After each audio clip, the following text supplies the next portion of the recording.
I mean, I started doing theater before I ever got in front of a camera. You know, did Shakespeare in the Park in '93, did Hurley here with the Nicanani Rose in 2005, did a one-man show about 5-6 years ago. What attracted me was it's one of the greatest roles for an actor to play in the American theater. I mean, for me, there's Hamlet, there's Walter Lee in A Raised in the Sun, and there's Stanley Kowalski. I've directed Cat on Tin Roof, and I've done 2 productions at the Glass Menagerie, but this is my first time with Streetcar. But it's been on my mind all my, professional life that I had to do this play. I'm excited to fill these very big shoes. I'm excited to dig into Tennessee Williams material, and I'm excited to be the first African-American cast to play these roles on Broadway. You know, it's been done before off-Broadway many times, but on Broadway is just terrific.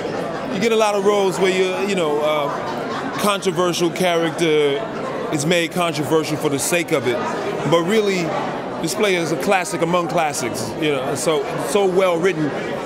Tennessee Williams is a character also, and so is New Orleans. The play itself is like a character. It supports the acting so much so. So the character of Mitch is just attractive to me, really, because he's a character who's different than any other I've ever played. He's actually a good person.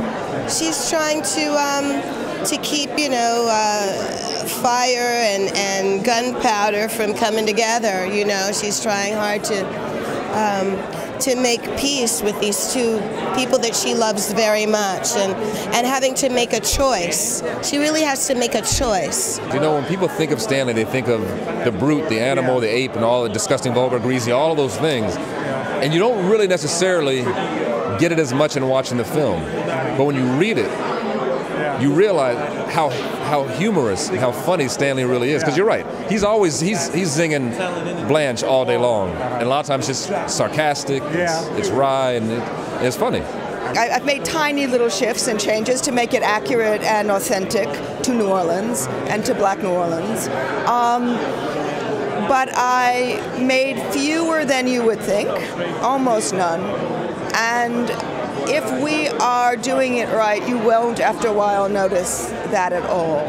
What happens is it's so true to itself that you think that that Tennessee wrote this for this cast. The producers are very smart in putting an African-American cast in this material, because the themes of our history as a people in this country are the same. There's endurance, there's surviving, there's making it, there's ambition, there's making do, and those are the themes that are central to Tennessee Williams' work. His characters endure, and so I think it's going to fit perfectly.